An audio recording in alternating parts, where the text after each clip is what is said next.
Chers frères et chers amis, la mort est une réalité. L'enfer et le paradis sont réels. Repentez-vous maintenant de vos péchés avant qu'il ne soit trop tard. Frère, aime ce que tu fais. Fais-le de tout ton cœur. Sois fier de ce que tu as. Utilise bien. Prends des bonnes positions. Alléluia. Fais-le bien, fais-le bien. Il y a une révélation profonde dans la parole de Dieu. Certains ont dû combattre les lions et d'autres n'ont même pas eu besoin de lever le petit doigt. Regarde, Samson a dû déchirer un lion à main nue. David a dû frapper le lion pour protéger les brebis. Mais Daniel, lui, n'a pas eu besoin de combattre le lion. Pourquoi ? Parce que la bataille la plus importante, Daniel l'avait déjà gagnée avant d'entrer dans la fosse aux lions. La Bible dit que Daniel priait 3 fois par jour quand les autres se battaient comme des lions. Daniel, lui, avait choisi de combattre à genoux. Son positionnement dans la prière a déterminé son autorité face au combat. Et maintenant, écoute bien. Ce que tu règles à genoux, tu n'auras jamais à le combattre debout. Quand tu combats à genoux, Dieu ferme des bouches que tu ne pourras jamais. Dieu neutralise des attaques que tu ne pourras jamais anticiper. Dieu coupe des chaînes que tu ne pourras jamais briser. Dieu déplace des montagnes que tu ne pourras jamais bouger. Quand tu combats à genoux, la bataille change de terrain. Elle n'est plus entre toi et le lion, mais entre toi. La prière déplace la guerre du naturel vers le spirituel. Elle traverse le combat de tes mains à celle de Dieu. Tu veux savoir pourquoi certaines batailles t'épuisent ? Parce que tu essaies de les résoudre debout, alors qu'elles ne peuvent être gagnées qu'à genoux.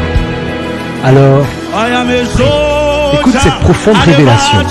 Quand Dieu a voulu créer les poissons, il a parlé à la mer. Quand il a voulu créer les arbres, il a parlé à la terre. Mais quand Dieu a voulu créer l'homme, il n'a parlé ni à la mer ni à la terre, il s'est adressé à lui-même. Maintenant, pose-toi cette question. Que se passe-t-il quand tu sors un poisson de la mer ? Il meurt. Que se passe-t-il quand tu déracines un arbre à la terre ? Il meurt. Et que se passe-t-il quand l'homme se déconnecte de Dieu ? Il meurt également. Parce que la mer est l'environnement naturel du poisson, la terre est l'environnement naturel de l'arbre, mais Dieu est l'environnement naturel de l'homme. Nous avons été créés pour vivre en lui, pour être nourris par sa présence, pour respirer sa vie. La vraie mort n'est pas quand ton cœur s'arrête, c'est quand ton esprit se débranche de Dieu. Voilà pourquoi Jésus a dit, sans moi, vous ne pouvez rien faire. Loin de Dieu, tu survis. Près de Dieu, tu vis. Alors, reviens à la source. Regrange ton âme à sa présence, parce que c'est seulement en lui que la vie existe vraiment. Perdre la vie de prière, c'est mourir. Perdre la vie de prière, c'est mourir. Lorsque le diable veut te tuer, il va tuer ta vie de prière d'abord. Lorsque le diable veut te tuer, il va t'arracher tes moments de prière. Lorsque le diable voudra te tuer, il va déstabiliser tes rendez-vous avec Dieu. Parce qu'il sait que c'est là que tu es nourri. Il sait que c'est là que tu reçois l'insuline spirituelle. Il sait que c'est là que Dieu te fortifie et te parle. Vous tous qui avez remplacé vos moments de prière par des films, par la télé, par l'internet, remettez Dieu à sa place. 5 heures du temps au téléphone et presse à Yonil. 5 heures du temps sur internet, ça t'a donné quoi? Au point même aujourd'hui, il y a des applications sur nos téléphones qui nous disent le temps que nous passons au téléphone. Ton propre téléphone t'accuse 8 heures du temps. 8 heures ton iPhone te dit 8 heures du temps. Et quand tu élèves, il dit cette semaine tu as vraiment regardé le téléphone. Or cette semaine tu as baissé. Tu étais à 4 maintenant, tu es à 3. Vas-tu continuer à passer ta vie devant un écran qui ne change pas ta vie? Vous devez choisir, mes frères, entre vos téléphones et fléchir vos genoux. Il y a des choses que le pasteur ne verra jamais pour toi. On est en train de mentir aux Congolais que le pasteur priera toujours pour eux et pour tout. Il y a des choses que Dieu ne te donnera que par toi.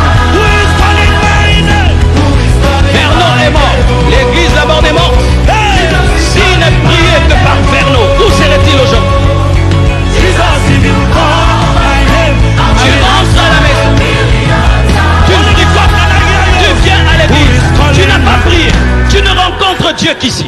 Quand il y aura un autre confinement, tu feras quoi? C'est comme ça que les gens ont abandonné Dieu pendant le confinement. C'est comme ça que les gens sont rentrés dans le monde pendant le confinement. Pourquoi? Ils n'avaient pas de vie de prière personnelle. Nanga, azana era lukaka satana, yozana era lukaka nzambe. En français. Le féticheur à l'heure du rendez-vous avec le diable. Mais toi le chrétien, tu n'en as pas. Et eux, vous savez, dans le monde de ténèbres, le diable quand il dit à 0 heure 1 minute, si tu viens à 0 heure 2, il te frappe. Mais toi-même, tu dis à Dieu 4 heures. 4 heures arrive. Dis Dieu 5 heures. Tu changes le rendez-vous pendant que Dieu est là. Quelle impolitesse. Est-ce que tu peux faire ça au pasteur Marcelo? Tu me dis, pasteur, on se rencontre à 4 heures. À 4 heures, j'arrive devant chez toi. Quand mon frère, je suis là, dit, non, pasteur, j'ai sommeil. Reviens à 5 heures. Tu peux me faire ça? Tu peux oser? Mais Dieu est moins que moi. Parce que toi, tu dis à Dieu 4 heures. Quand 4 heures arrive, tu dis, Dieu, je dors encore. Et puis tu penses qu'à 5 heures, il sera là. Il est ton garçon de douce, quoi. Lui qui gère l'univers et tous les Chinois. Oh, j'aimerais te parler, mon frère. Est-ce que je peux te parler? Si tu traites Dieu comme un roi, il fera de toi un prince. Si tu traites Dieu comme un roi, il fera de toi un prince. Mais si tu traites Dieu comme un garçon de course, tu seras un esclave sur la terre. Tu seras esclave sur la terre. Quel est le respect que tu donnes à Dieu? Le respect, l'honneur que tu donnes à Dieu. Tu te dis chrétien, mais est-ce que tu sais ce que ça veut dire chrétien? À l'origine, le mot chrétien n'était pas un titre honorifique, c'était un surnom donné par les habitants d'Antioche. Ils appelaient ainsi les disciples de Jésus parce qu'ils vivaient, parlaient, aimaient et agissaient comme lui. Ils ne se contentaient pas de croire en Christ, ils ressemblaient à Christ. Et c'est pour ça que chrétien veut dire littéralement petit Christ. Mais aujourd'hui, beaucoup se disent chrétiens sans être prêts à vivre comme Christ. On veut porter son nom sans porter sa nature. On veut partager sa gloire sans partager sa croix. Et pourtant la vie de Christ c'était quoi? Persécution, rejet, humiliation, souffrance. Et toi tu veux d'une vie sans problème, une foi sans opposition. Tu veux arriver quelque part et être applaudi, reconnu, aimé de tous. Ça n'existe pas. Jésus lui-même a dit, ne t'étonne pas si le monde te hait, car il m'a haï. Jésus n'a jamais promis que tu ne passerais pas par la persécution. Il n'a jamais dit que tu ne pleurerais pas. Il n'a jamais dit que tu ne souffrirais pas non plus. Il n'a jamais dit que tu ne serais pas rejeté. Mais il a promis une chose. Je serai avec toi. C'est ça la chrétien. Ce n'est pas éviter la croix, mais c'est la porter avec toi. Ce n'est pas marcher dans la facilité, c'est marcher avec la présence. Parce que au milieu du feu, il y avait un quatrième homme. Et tant que Jésus marche avec toi, le feu ne te brûlera pas, la tempête ne te tuera pas, et la haine du monde ne te détruira pas. Être chrétien, ce n'est pas être appelé. Il y a la prière que tu fais avec ton âme, ton intelligence, ton français, ton éloquence, des choses que tu connais. Mais souvent, il y a des erreurs. Mais quand tu pries en esprit, tu dis des mystères et ta prière est parfaite.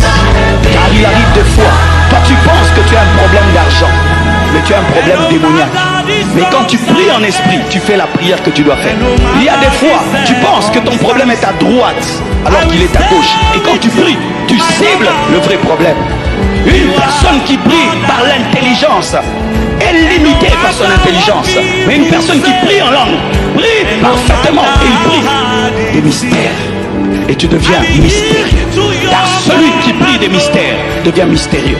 Même les puissants des ténèbres ne vont pas te contrôler. Même les puissants sataniques ne vont pas te contrôler. Parce que tu pries des mystères. C'est pourquoi Satan combat la prière en langue. Parce que ceux qui prient, prient en esprit et prient des mystères. Ravive ta vie de prière en langue. Ravive cela. Tu as la langue mais tu pries 1 minute, 2 minutes en langue. Certains font toute une journée. Il n'a même pas prié en langue. Un gâchis, un gaspillage, un gâchis, un gaspillage que d'avoir une telle grâce sans l'utiliser. Corinthiens 14 verset 14. Car si je prie en langue, mon esprit est en prière, mais mon intelligence demeure stérile, mon intelligence limitée, mon intelligence fatiguée, mon mon intelligence remplie d'ignorance est stérile, mais mon esprit qui est la chambre du Saint-Esprit, c'est celui qui est en train d'être activé. Si tu veux être conscient de ton esprit, prie en d'autres langues. Car beaucoup sont conscients de leur corps, de leurs âmes, mais ne sont pas conscients de leur esprit. Alors que l'esprit, c'est la partie la plus importante de ton être. Et tu peux même prier en langue dans ton cœur. Tu es dans une réunion, tu sens qu'il y a une atmosphère bizarre et tu ne peux pas parler, mais dans ton cœur, tu peux parler en toute langue. Le parler en langue te donne des fruits, te donne des résultats. Le parler en langue te donne des fruits et des résultats. Je dis, le parler en langue te donne des fruits et des résultats. Il dit, j'ai prié plus que vous tous et j'ai travaillé plus que vous tous, mais non pas moi, mais la grâce de Dieu. Quand les autres prient 30 minutes, toi prie 1 heure. Quand les autres prient 1 heure, prie 2 heures. Pas par rivalité, par compétition, mais cherche à donner à Dieu le meilleur que possible. Lorsque tu pries en d'autres langues, ça permet au Saint-Esprit de te montrer des choses que tu ne connais pas. Des choses ineffables, des choses que l'intelligence ne peut comprendre et exprimer. Lorsque tu pries en d'autres langues, tu auras des résultats. Lorsque tu pries en d'autres langues, tu auras des révélations. Noé était ivre, Abraham a menti, Jacob a triché, Moïse a désobéi, David a tué, Pierre a renié Jésus, Paul a persécuté les chrétiens. Tous ont commis de graves erreurs, mais tous ont été justifiés par Dieu. Parce que l'histoire biblique n'est pas l'histoire des gens parfaits qui ont réussi, mais l'histoire d'un Dieu parfait qui restaure ceux qui ont échoué. Et laisse-moi te dire une vérité que tu dois entendre pour toi. Dieu n'appelle pas des personnes parfaites. Dieu appelle des personnes imparfaites à se repentir et à changer. Si Dieu choisissait selon la perfection, il n'aurait choisi personne. Mais Dieu choisit selon le cœur, selon la disponibilité, selon le oui que tu lui donnes. Et regarde comment Dieu agit. Le menteur est devenu le père de la foi, le tricheur est devenu Israël, le meurtrier a écrit des psaumes qui guérissent des générations, le renieur est devenu la voix de la Pentecôte, le persécuteur est devenu l'apôtre des nations. Ton passé ne sera jamais plus fort que sa grâce. Ce que tu étais n'a jamais été une limite pour ce que Dieu veut faire de toi. Ton échec n'est pas une fin, mais c'est un chantier où Dieu désire reconstruire. Alors, ne te sens pas indigne, ne te sens pas brisé, trop abîmé pour être utilisé. Parce que souviens-toi que Dieu a bâti l'histoire de la foi avec des hommes et des femmes qui n'étaient pas qualifiés, mais qui étaient disponibles. Avant de travailler au travers de toi, Dieu désire travailler en toi. Parce que Dieu ne construit jamais sur l'orgueil, mais il rebâtit sur des cœurs brisés et disponibles. Alors, ne dis plus « je ne suis pas digne », mais plutôt « Seigneur, me voici ». Vous allez remarquer une chose que la Bible dit, il persévérait. Après la foi, après la repentance, il faut persévérer. Ne lâchez pas, n'abandonnez pas. Que rien ne puisse vous séparer de l'amour de Dieu. Qu'aucune épreuve ne puisse te séparer de Dieu. Qu'aucune tentation ne puisse te séparer de Dieu. Qu'aucun problème ne puisse te séparer de Dieu. Qu'aucun homme, qu'aucune femme ne puisse te séparer de Dieu. Qu'aucune bénédiction ne puisse te séparer de Dieu. Va jusqu'au bout, jusqu'à la mort. Mourez chrétien, mourez chrétien, mourez chrétien, mourez chrétien. Soyez enterrés chrétiens, soyez enterrés chrétiens. Bientôt, très bientôt, Jésus revient. Persévérez pour être enlevé. Persévérez pour être enlevé. N'abandonnez pas. Ça fait plus de 30 ans que je suis chrétien. Et je peux dire que c'est la pratique de ces choses. 30 années, j'ai été tenté, j'ai été éprouvé, j'ai vécu des choses bizarres. Mais ce sont ces choses qui m'ont gardé. Tu ne t'es pas converti pour t'arrêter. Tu ne t'es pas converti pour abandonner. Tu dois aller jusqu'au bout. Tu dois aller jusqu'au bout. Et s'il y en a qui ont commencé à se lasser, qui ont commencé à se fatiguer, à rentrer en arrière, relève-toi, relève-toi, relève-toi, relève-toi. Toi qui es découragé, toi qui es fatigué, toi qui vas arrêter la vie chrétienne.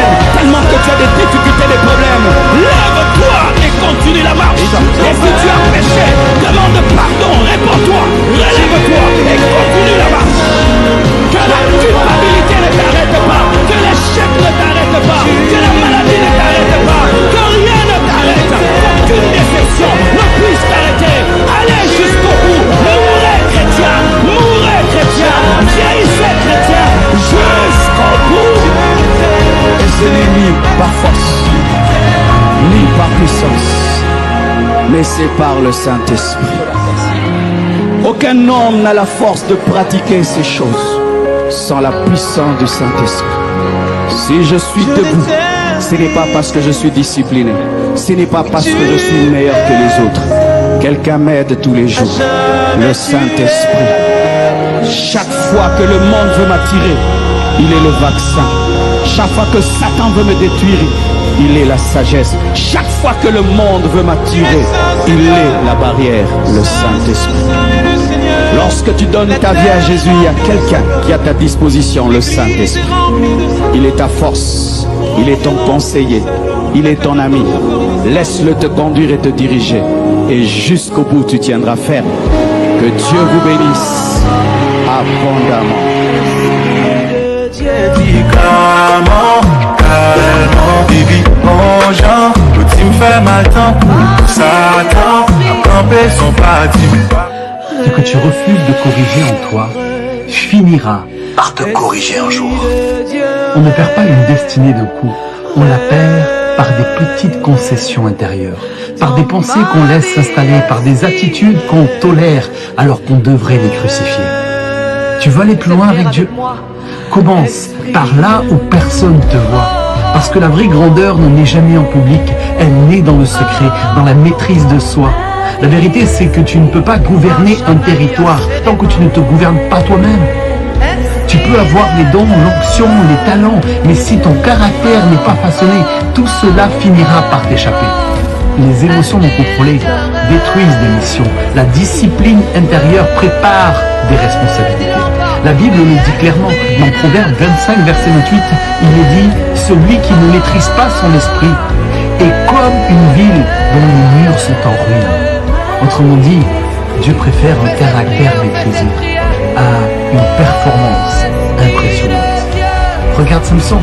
Samson était un homme puissant, choisi, mis à part, mais incapable de se maîtriser. Ce n'est pas un Philistin qui l'a détruit. Ce n'est pas une armée, ce n'est pas un démon, mais c'est son manque de discipline intérieure. Il pouvait tuer un lion, mais il n'a pas su vaincre ses propres passions. Et ce que tu ne vains pas en toi finira par te vaincre. Avant de te confier une grande responsabilité, Dieu teste toujours ton caractère. Pas tes talents, pas ton charisme, pas ta puissance, mais ton cœur. Parce que l'autorité commence toujours par la maîtrise de soi. Si tu veux refléter Christ, commence par te laisser façonner dans les endroits où personne ne t'a connu. J'entends des chrétiens, et lorsqu'ils sont attaqués par des démons, ils prennent des Bibles et les mettent sur leurs cheveux. Non, la Bible ne deviendra jamais un coussin. Même si tu as 70 Bibles et tu mets ta tête sur les Bibles, la Bible qui te protège, c'est celle que tu pratiques. Ce n'est pas le papier, ce n'est pas le papier, ce n'est pas le papier.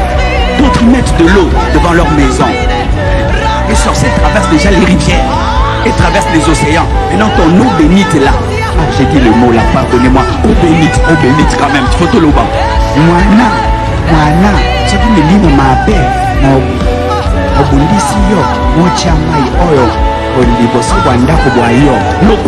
Lokuta, la sainteté, la foi, la sainteté, la foi. Quand tout le monde te parle, l'huile ne protège pas, l'eau ne protège pas, la photo ne protège pas. Vis dans la foi et la sainteté. Et la Bible dit que l'ange de l'Éternel campe autour de ceux qui le craignent. Au lieu qu'on puisse rechercher les choses véritables, nous cherchons les fétiches spirituels.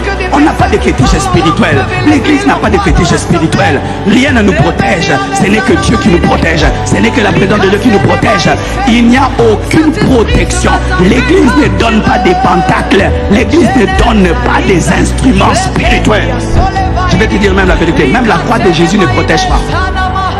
Même la croix de Jésus ne protège pas. Jésus n'est plus à la croix d'ailleurs. Il est à la droite de Dieu le Père. Il est à la droite de Dieu le Père. Il est à la droite de Dieu le Père. Il est à la droite de Dieu le Père. Une fois j'entre dans un avion et quelqu'un me dit pasteur, gloire à Dieu comme tu es entré dans cet avion. Oh ouais, il va pas tomber.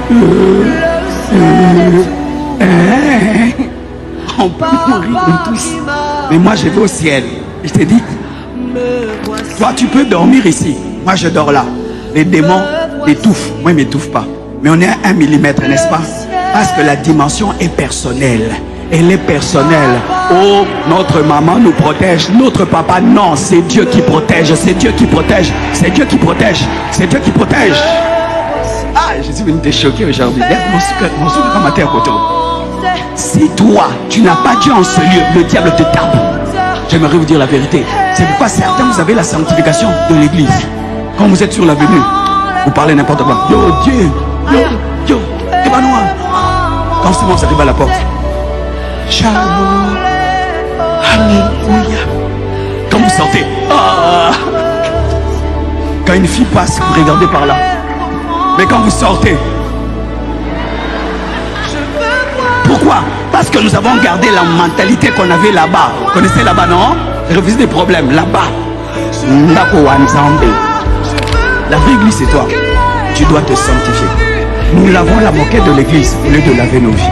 Nous balayons les temples au lieu de balayer nos vies. Nous avons des églises propres, mais nous avons des vies sales. Alors que l'église ici ne sera pas enlevée, c'est toi qui seras enlevé. Le premier secret de la puissance n'est pas le jeûne, n'est pas la prière. Le premier secret de la puissance, c'est la foi, parce que tu dois avoir un Dieu, et deux, la sainteté. Parce que certains, vous habitez maintenant les forêts. Vous ne faites que prier tout le temps. Vous ne sortez plus de vos chambres cherchant la puissance. Mais dans vos cœurs, vous avez la jalousie. Dans vos cœurs, vous avez la rivalité. Vous cherchez même l'onction pour dépasser quelqu'un. Vous cherchez même l'onction pour prouver à quelqu'un que vous avez l'onction. Vous cherchez même l'onction pour être célébré, glorifié, adoré. C'est pourquoi vous n'avez pas l'onction. Le chemin qui mène à l'onction et qui garde l'onction, c'est la sainteté. La sainteté te donne l'onction et te garde l'onction.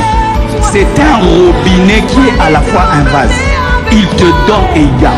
Lorsque tu as l'onction, tu n'as pas la sainteté, tu es comme quelqu'un qui garde de l'eau dans une bouteille trouée, qui gonfle un pneu qui est troué. Qu'est-ce qui va se passer? Cette onction sera perdue. C'est pourquoi ton onction est perdue, parce que tu cherches la puissance, mais dans le péché. Et tout ce qui entre sort par le trou du péché.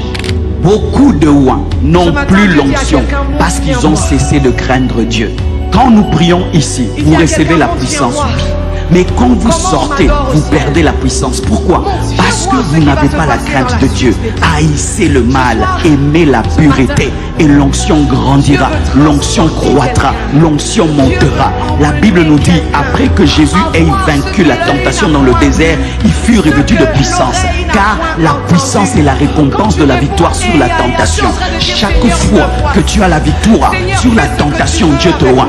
Chaque fois que tu dis non au péché, Dieu te oint. Et chaque fois que tu dis oui au péché, tu perds la puissance. Le péché est une stratégie du diable pour te voler la puissance qui te permet de le détruire. Et lorsque vous aimez la puissance sans aimer le caractère, vous perdrez la puissance. Car la puissance sans caractère est un désastre. Samson avait la puissance, mais il n'avait pas la sainteté. Il a perdu la puissance. Il a perdu la puissance sur les cuisses de Delilah. Et chaque fois que tu as la puissance et tu n'as pas le caractère, il y a les cuisses de Delilah qui te feront tomber. Ça peut être l'argent, ça peut être l'orgueil, ça peut être le mensonge, l'impudicité, toutes ces choses. Tu perdras la puissance. Jésus est mort pour que le Saint-Esprit vienne et te oigne. Et le péché pervertit le plan de Dieu pour toi, car tu ne pourras pas atteindre ta destinée sans la puissance. Et le péché qui te vole la puissance t'empêche d'arriver là où tu dois arriver, parce qu'il faut être propulsé par la puissance pour percer. Et je remarque souvent, les gens qui sont puissamment utilisés par Dieu aiment jouer avec le péché. Même si je pêche, Dieu m'utilise. Non, il continue à t'utiliser parce que tu es son adresse. Mais il peut se faire qu'il t'a déjà quitté. Mais il utilise les gens parce qu'il croit que tu es son adresse. Et pour sa gloire, il agit. Mais toi, au dernier jour, tu n'auras rien. N'est-ce pas que la Bible dit? En ce jour-là, plusieurs diront, nous avons prêché en ton nom, nous avons fait des miracles en ton nom. Je leur dirai, je ne vous ai jamais connu. Ils avaient l'onction sans la communion. Ils avaient l'onction sans le caractère et ils ne sont pas entrés. L'onction que tu as te protège des démons. Le jour que tu perds l'onction, les démons vont entrer. Faites attention, loin de Dieu. Cette onction que vous avez, si vous la perdez, une puissance satanique peut entrer.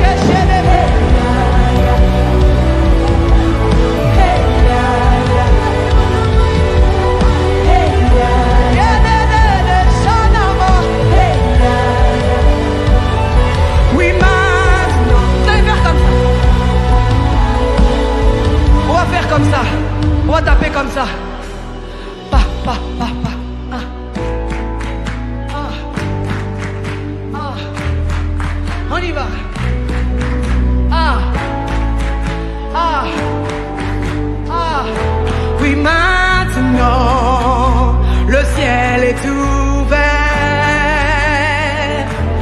Maintenant, le ciel est ouvert. Déclare-le. Maintenant, le ciel est ouvert. Ah, déclare-le, déclare-le. Oui, maintenant. Ah, si le ciel est ouvert, c'est qu'une échelle est dressée, que les anges montent et descendent maintenant.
Ta vie ici sur terre, c'est ça, regarde.